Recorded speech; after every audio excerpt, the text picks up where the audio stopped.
1995 June 9వ తారీఖు నాడు ఈ యొక్క దేవాలయాన్ని ప్రతిష్ఠ చేయడం జరిగింది.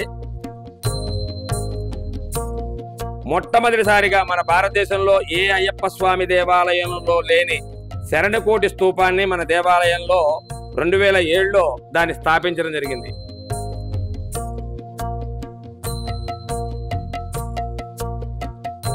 అయ్యప్ప స్వామి వారికి ఇంతవరకు సువర్ణ పుష్పార్చన అనేది ఎక్కడా లేదని భారతదేశంలో ఏ అయ్యప్ప స్వామి దేవాలయంలో లేదు.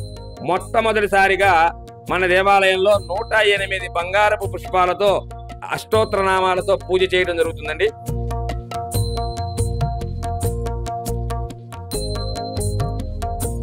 మనలో ఉన్న దుర్గుణాలన్నింటినీ కూడా దీక్ష తీసుకున్న ప్రతిసారి ఏదో ఒక దుర్గుణం వదిలేయాలి. దేవాలయం తరఫున మేము కోరుకునేది ఒకటేనండి, మాల వేసుకోండి, అయ్యప్ప స్వామి వారి అనుగ్రహాన్ని పొందండి. నమస్తే, welcome to Suman TV Khammam. నేను మీ శిల్ప. ఈరోజు మనం ఖమ్మం జిల్లాలో ఉన్న వైరా మండలంలో ఉన్నాం. ఇక్కడైతే భక్తుల్ని ఎంతగానో కోరుకుంటున్న కోరికల్ని కొంగు బంగారంగా నిలుస్తున్న హరిహరసుత అయ్యప్ప దేవాలయ క్షేత్రంలో ఉన్నాం. ఇది చాలా పురాతనమైంది, అంటే 30 సంవత్సరాల నాటి గుడి. ఇక్కడ అయ్యప్ప క్షేత్రంతో మొదలుకొని చుట్టూ అంటే వెంకటేశ్వర స్వామి కానివ్వచ్చు, సరస్వతీదేవి కానివ్వచ్చు, బాబా, అంతేకాకుండా శివాలయం లాంటి చాలా గుళ్ళతో ఇదైతే నెలకొనబడి ఉందన్నమాట. ఇక్కడ చుట్టుపక్కల ప్రజలైతే ఏంటి, ఖమ్మం జిల్లాలో ఉన్న ప్రజలతో పాటు వైరాలో ఉన్న ప్రజలకి చాలా సెంటిమెంట్ అయిన గుడి అనమాట.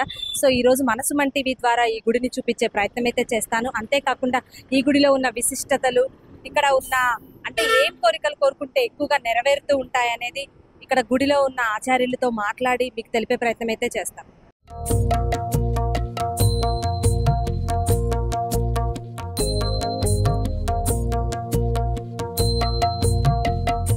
సో మనం గుడి లోపలికైతే వచ్చేసాం. సో మనతో పాటు ఇక్కడ ప్రధాన అర్చకులు ఉన్నారు. వారిని కనుక్కొని ఇక్కడ జరిగే విశేషాల గురించి, అంతేకాకుండా అయ్యప్ప స్వామి భక్తులకి ఎప్పుడెప్పుడు వచ్చి ఇక్కడ ఎక్కువగా దర్శనం చేసుకుంటూ ఉంటారు, ఇక్కడ ప్రత్యేకతలు ఏంటి అని వారి మాటలు అడిగి తెలుసుకునే ప్రయత్నం చేద్దాం.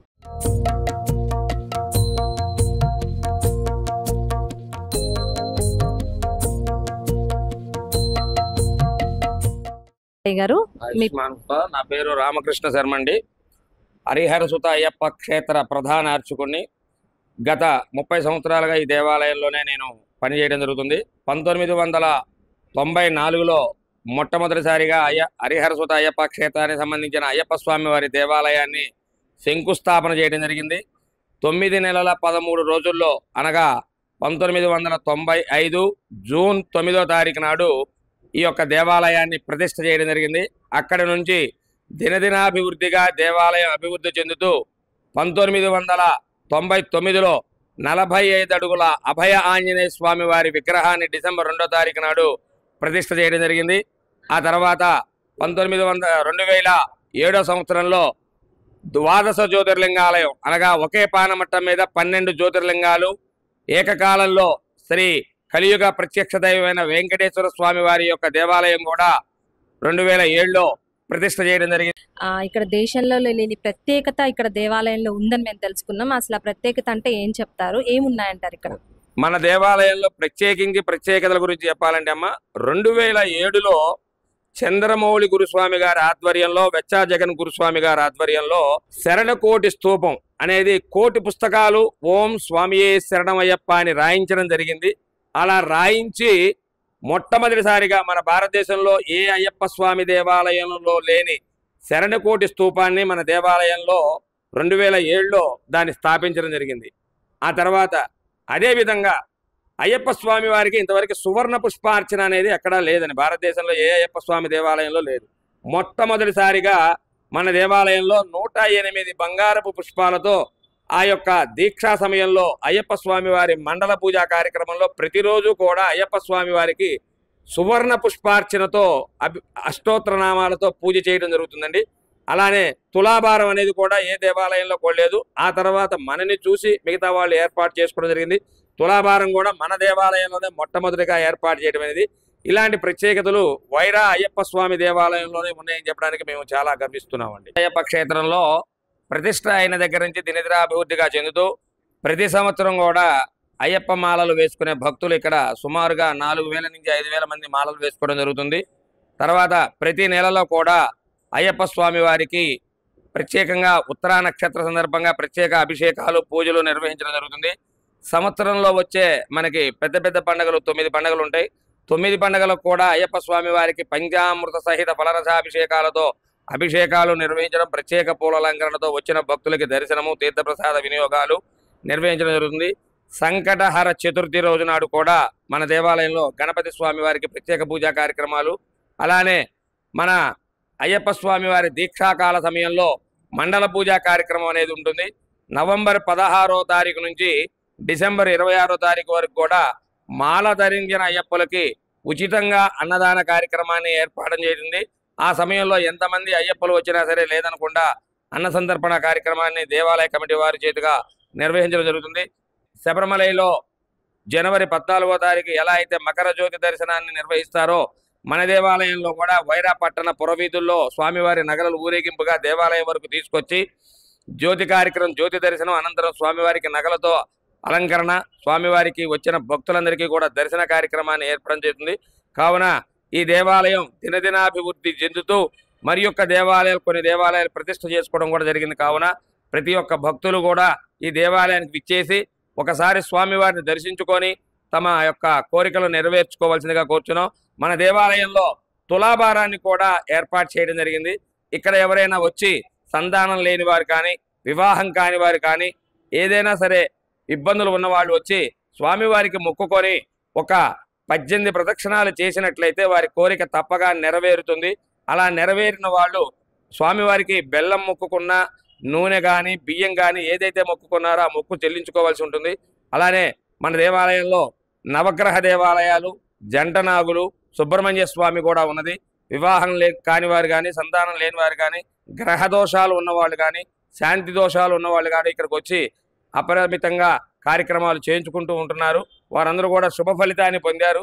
కావున మీరు కూడా వచ్చి ఒకసారి దేవాలయాన్ని దర్శించి స్వామివారి కృపకు పాత్రలు కావాల్సిందిగా కోరుచున్నాం. ఒక మాలధారణ అనేది చాలా ప్రత్యేకమైందని చెప్పుకోవచ్చు. అంటే 41 రోజులు మండల పూజ అని, అసలు ఆ 41 రోజులు ఎందుకు 41 రోజులని పెట్టుకుని ఉంటారు? అంతేకాకుండా అసలు మాలధారణలో ఉన్న ఆధ్యాత్మికంగా కానివ్వచ్చు, సైంటిఫిక్గా కానివ్వచ్చు, అసలు వేసుకోవడం వల్ల కలిగే ఉపయోగాల గురించి చెప్పండి.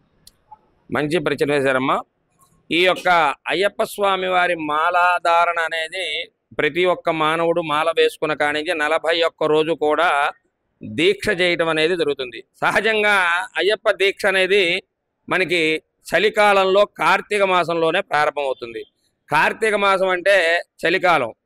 ప్రతిరోజు కూడా నియమబద్ధంగా తెల్లవారుజామున 4:30 కల్లా లేచి చల్లటి నీటితో స్నానం చేయటం వల్ల సైంటిఫిక్గా కానివ్వండి, ఆధ్యాత్మికంగా కానివ్వండి, ఆ చల్లనీటి వల్ల మన శరీరంలో ఉన్న నరనాడులన్నీ కూడా ఉత్తేజపడటమే కాకుండా అన్ని రకాలుగా మనకి రక్త ప్రసరణకి బాగా ఉపయోగపడుతుందని చెప్పేసి ఈ దీక్షా కార్యక్రమం జరుగుతుంది. అలానే అసలు ఈ దీక్ష అంటేనే ఏకభుక్తం బ్రహ్మచర్యం భూశయనం.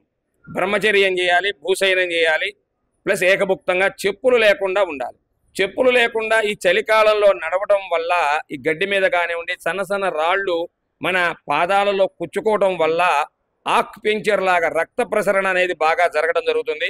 ఏకభుక్తం చేయడం వల్ల చలికాలం మనం తినే ఆహారం తొందరగా జీర్ణం కాదండి. అందుకనే అతిగా భుజించకూడదు, ఏకభుక్తంలోనే తినాలని చెప్తారు. ఏకభుక్తంగా చేయడం వల్ల ఆరోగ్య ప్రయోజనాలు ఎన్నో ఉన్నాయని చెప్పి ఈ మధ్యకాలంలో డాక్టర్స్ దాన్ని నిజం చేసి చూపించడం జరిగింది. అలానే బ్రహ్మచర్యం చేయడం వల్ల కూడా చలికాలం చాలా మంచిది.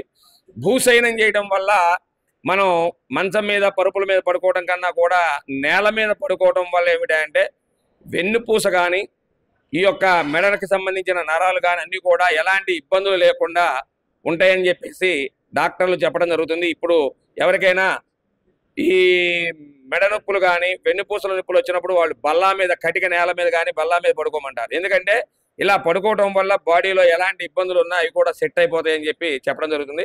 కావున ఈ యొక్క ఆధ్యాత్మికంగా సైన్స్ పరంగా ఈ యొక్క దీక్ష అయ్యప్ప దీక్ష కాదని కార్తీక మాసంలో శివుని యొక్క దీక్ష కూడా చేయడం జరుగుతుంది. ఇలాంటి దీక్షలన్నిటికీ కూడా ఒకటే నియమం ఉంటుంది, ఏకభుక్తం బ్రహ్మచర్యం భూశయనం. ఇలా చేయటం వల్ల ఆధ్యాత్మికంగా అన్ని రకాలుగా మనసు ప్రశాంతంగా ఉండటమే కాకుండా మన యొక్క మనసు భక్తి దైవపరంగా చెందడానికి అవకాశం ఉంటుంది. కావున ఈ యొక్క అవకాశాన్ని వినియోగించుకోవాల్సిందిగా కోరుచున్నాం. ఇప్పుడు మనం ఏదైతే మాలధారణలో ప్రత్యేకంగా పూజల్లో భాగంగా శరణఘోష చాలా ప్రాధాన్యం. అంటే ప్రతి ఒక్కరూ నేర్చుకోవాలి, ప్రతి ఒక్కరు పాడాలి అని గురుస్వాములు చెప్తూ ఉంటారు. అసలు దానికి ఉన్న విశిష్టత ఎలాంటిది, దాని గురించి వివరించండి. అసలు శరణఘోష అంటే అయ్యప్ప స్వామి వారికి ఎంతో ఇష్టం అండి. అందుకనే శరణఘోష ప్రియనే శరణమయ్యప్ప అంటారండి. ఈ యొక్క పూజా కార్యక్రమం చేసుకోవడం రాకపోతే ఇబ్బంది లేదండి. తప్పకుండా అష్టోత్తరాలతో పూజ చేయాలనేది ఒకవేళ చదువుకోని వాళ్ళు ఉంటారు, చదవడం రాని వాళ్ళు ఉంటారు, పూజ చేసుకోవడం తెలియని వాళ్ళు ఉంటారు, గురుస్వాములు పక్కన లేని వాళ్ళు, సహాయ సహకారాలు లేని వాళ్ళు, ఎవరో ఇష్టంతో అయ్యప్ప మీద భక్తితో దీక్ష, నా కోసం నేను దీక్ష చేయాలి అనే ఉద్దేశంతో మాల వేసుకున్న వాళ్ళు ఉంటే మాత్రం అయ్యప్ప స్వామి వారి యొక్క శరణఘోష ఒకటి చాలండి. అయ్యప్ప స్వామి వారికి శరణఘోష చెప్పుకుంటే అతను చాలా సంతోషిస్తాడండి. ఈ శరణఘోష చాలా మహిమాన్వితమైనది. అయ్యప్ప స్వామి వారికి సంబంధించిన అన్ని రకాల మంత్రాలతో ఏర్పడినదే ఈ శరణఘోష అండి. అయ్యప్ప స్వామి వారి యొక్క జీవిత చరిత్ర మొత్తం ఆ శరణఘోషలోనే తెలిసిపోతుందండి. కాబట్టి ఉదయము, మాధ్యాహ్నికము, సాయంకాలం స్నానం చేసిన ప్రతిసారి కూడా కుదిరితే శరణఘోష చెప్పుకుంటే అయ్యప్ప స్వామి వారు పరితపించిపోయి మన యొక్క కోరికల్ని నెరవేరుస్తాడండి. అయ్యప్ప స్వామి వారి శరణఘోషలో అంతటి మహిమ, శక్తి ఉన్నదని చెప్పడానికి ఎలాంటి అతిశయోక్తి లేదు. అంతేకాకుండా గురువుగారు ఇప్పుడు మాలధారణ ధరిస్తూ ఉంటారు. కార్తీక మాసంలోనే కాకుండా కొన్ని సందర్భాల్లో కూడా మాల ధరించిన భక్తులు కనిపిస్తూ ఉంటారు. అసలు ఒక సంవత్సరంలో ఎన్నిసార్లు మాల ధరిస్తూ ఉంటారు, ఏ సందర్భాల్లో వేసుకుంటూ ఉంటారంటారు? ఈ మాలాధారణ అనేది సహజంగా అందరూ కూడా చలికాలంలో కార్తీక మాసంలోనే వేస్తూ ఉంటారండి. అలా వీలు కాని పక్షంలో కొంతమంది స్వాములు మనకి శబరిమలలో ప్రతి నెల 5 రోజులు దేవాలయం తీసుంటుందండి. ప్రతి నెలలో కూడా 5 రోజులు దేవాలయం తీసుంటుంది. దానికి 40 రోజులు ముందుగా మనం ఆ యొక్క సమయం చూసుకొని మాల వేసుకొని ప్రతి నెల కూడా అవకాశం ఉన్న వాళ్ళు వెళ్ళొచ్చండి. కాబట్టి తప్పకుండా కార్తీక మాసంలోనే మాల వేసుకోవాలి, అప్పుడే దీక్ష చేసి అప్పుడే ఆ జనంలో వెళ్ళాలి, నెట్టుకోవాలని అవసరం ఏం లేదండి. మనకు అవకాశం ఉంటే అప్పుడు వెళ్ళొచ్చు. అందరం కలిసి వెళ్తాం కాబట్టి సహజంగా అదొక ఆనందంగా, కోలాహలంగా ఉంటుంది. అప్పుడు ఒకవేళ కుదరని పక్షంలో మిగతా ఈ యొక్క ప్రతి నెల 5 రోజులు గుడి తీసి ఉంటుంది కాబట్టి దేవాలయం, అప్పటికి మనం వెళ్ళే రోజుకి 41 రోజు ముందుగా ఆ యొక్క సమయాన్ని చూసుకొని మాల వేసుకొని ఇరుముడి కట్టుకొని యథావిధిగా వెళ్ళొచ్చు. అంటే వృత్తికి ఈ మాలధారణకి అంటే రెండింటి విషయానికి వస్తే కొంతమంది ఇప్పుడు మనం చూడొచ్చు, ఇప్పుడు చికెన్ షాపుల్లో వర్క్ చేస్తూ ఉంటారు, బయట ఇంకొంతమంది మనం ఈ మాలాధారంలో బార్ షాపులు కానివచ్చు ఇలాంటి వాటిలో వర్క్ చేస్తూ ఉంటారు. సో అలాంటి వారు వేసుకోవచ్చు అంటారా? వేసుకుంటే ఎలాంటివి పాటించాలంటారు? మంచి ప్రశ్నమ్మా. ఈ వృత్తికి సంబంధించి దీక్ష ఎప్పుడు కూడా అడ్డం కాదండి. కాకపోతే కొన్ని నియమనిష్టలు అనేది మనం తప్పకుండా పాటించాలి. ఇప్పుడు మీరు అడిగినట్టు చికెన్ షాప్ వాళ్ళు ఉన్నారు. ఈ దీక్షకి ఏమిటంటే జీవహింస చేయకూడదు.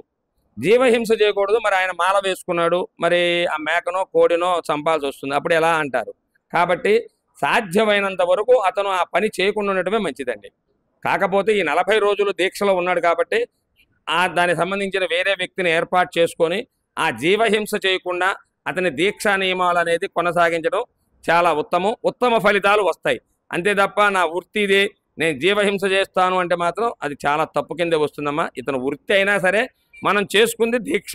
ఈ దీక్ష చేసేటప్పుడు ఏంటంటే జీవహింస చేయకూడదు, అబద్ధాలు ఆడకూడదు, మోసం చేయకూడదు, ఇలాంటి నియమాలు ఉన్నాయి దీంట్లో. కాబట్టి తప్పకుండా మరి జీవహింస చేయకూడదు అన్నప్పుడు నువ్వు ఆ వృత్తి దీక్ష వేసుకొని ఆ వృత్తి చేస్తానంటే వృత్తి చెయ్యి. కాకపోతే ఆ క్యాష్ కౌంటర్లో కూర్చోవటమో, ప్యాక్ చేసి ఇయటమో అలాంటివి చేయండి. కొయ్యటం కానీ చంపటం కానీ అలాంటివి చేయకుండా దీక్షకు దూరంగా ఉండటమే మంచిదని శాస్త్రం చెబుతుంది. అలానే సినిమా హాల్లో సినిమా చూడకూడదు. ఇతను దీక్ష చేయమన్న దీక్షలో ఉన్నవాళ్ళు సాంఘికమైన భక్తిపరమైన సినిమాలు చూడొచ్చు, కానీ సాంఘికపరమైన సినిమాలు చూడకూడదు. మరి ఆయన దీక్ష సమయంలో సినిమా హాల్లో పనిచేస్తున్నప్పుడు ఎట్లా అండి అంటారు. ఎట్లా అన్నప్పుడు ఏంటంటే ఆయన వృత్తికి సంబంధించినంత వరకు కూడా ఏంటంటే ఆ 40 రోజులు ఆ సినిమా టైంలో తన కింద ఒక అసిస్టెంట్ని ఏర్పాటు చేసుకొని ఆ సినిమా కరెక్ట్గా నడుస్తుందా లేదా అనేది చూసుకోవడం సాధ్యమైనంత వరకు అలాంటి వాటికి దూరంగా ఉండటమే దీక్షకి చాలా మంచిదండి. ఎందుకంటే సంవత్సరంలో ఒక 40 రోజులు కాత్రే కాబట్టి అక్కడ ఉండి ఒక మనిషిని ఏర్పాటు చేసుకొని ఆ మనిషి ద్వారా అది కరెక్ట్గా వస్తుందా, కరెక్ట్గా నడుస్తుందా లేదా చూసుకోమని చెప్పండి. అప్పుడు ఎలాంటి ఇబ్బందులు లేవు. కాకపోతే మిగతా ఉద్యోగస్తులందరికీ కూడా ఎలాంటి ఇబ్బందులు లేవండి. ఈ యొక్క దీక్షలో ఏంటంటే ఉల్లిపాయ, వెల్లిపాయ, మాంసాహారాలు, మద్యం మానేయాలి. వీటికి దూరంగా ఉండి దీక్ష చేసుకున్నంత కాలం ఎలాంటి ఇబ్బంది లేదండి. అంటే గురుగారు మనం చూడొచ్చు, ఎవరైతే మాల ధరిస్తూ ఉంటారో భక్తులు ఎక్కువగా గ్రూప్స్ గా కనిపిస్తూ ఉంటారు. సో వాళ్ళు కూడా ఎంతో ఆహ్లాదంగా పడి పూజల్లో కానివ్వచ్చు, అందరూ కలిసిమెలిసి అంటే పేద చిన్న పెద్ద తారతమ్యం లేకుండా అందరూ కలిసి పూజలు చేసుకుంటూ ఉంటారు. సో ఇక్కడ మనం మీ టెంపుల్ నుంచి కానివ్వచ్చు, ఇక్కడ టెంపుల్ నుంచి అలా గ్రూప్ గా వెళ్ళే వారికి బస్సు సౌకర్యం కలిగించడంలో కానివ్వచ్చు, ఇక్కడ నుంచి శబరిమల వెళ్ళే ఏర్పాట్లలో కానివ్వచ్చు, ఈ గుడి తరపున ఎలాంటి ఏదైనా సహాయ సహకారాలు అందిస్తూ ఉన్నారా? మంచి ప్రశ్న అమ్మా. ఈ మాల ధరించిన అయ్యప్పలు సహజంగా ఒక గ్రూపుగా ఏర్పడినప్పుడు సహజంగా 20 మంది నుంచి 200 మంది కూడా ఒక గ్రూపుగా వేసుకున్న వాళ్ళు మన దగ్గర చాలా మంది ఉన్నారు. ఉదాహరణకి మా పక్క గ్రామం అయిన తనికల గ్రామంలో ప్రతి సంవత్సరం 250 మంది ఒకే గ్రూపుగా వాళ్ళు వెళ్ళటం జరుగుతుంది. అలా వెళ్ళే వాళ్ళు ఏం చేస్తారంటే ఒక పద్ధతి ప్రకారం వాళ్ళు 2-3 నెలల ముందే వెళ్ళడానికి రావడానికి కావాల్సిన ఈ యొక్క రైలు టికెట్లన్నీ కూడా ముందే వాళ్ళు పూర్తి చేసుకోవడం జరుగుతుంది. అలా వాళ్ళు గ్రూపుగా వెళ్ళడానికి కావాల్సిన ఏర్పాట్లన్నీ అలా కాకుండా 10 మంది కానీ 15 మంది కానీ 20 మంది ఇట్లా గ్రూపుగా వెళ్ళే వాళ్ళకి ఏదైనా అవకాశం ఉంది అంటే మా తరఫున ఈ దేవాలయం తరఫున వాళ్ళకి సహాయ సహకారాలు అందిస్తూనే ఉంటాము. రైల్వే టికెట్లు కానివ్వండి, ఏదైనా బస్సులు పెట్టిన వాళ్ళకి బస్సులో వాళ్ళకి ఏమైనా టికెట్లు కావాలంటే టికెట్లు ఏర్పాటు చేయడం కానీ, లేదా ఒక 50 మందిగా 60 మందిగా వచ్చి మేము వెళ్ళాలనుకుంటున్నాం, మాకు ఏదైనా అవకాశం చూడండి అంటే మేమే వాళ్ళని బస్సు మాట్లాడి ఆ బస్సులో పంపించడం కూడా జరుగుతుందండి. వాళ్ళకి ఇక్కడ నుంచి శబరిమల వెళ్ళే వరకు అన్ని ఏర్పాట్లు మేము చూసుకోవడం. అక్కడ అనేది అది పెద్ద సంస్థానం అండి శబరిమల అనేది.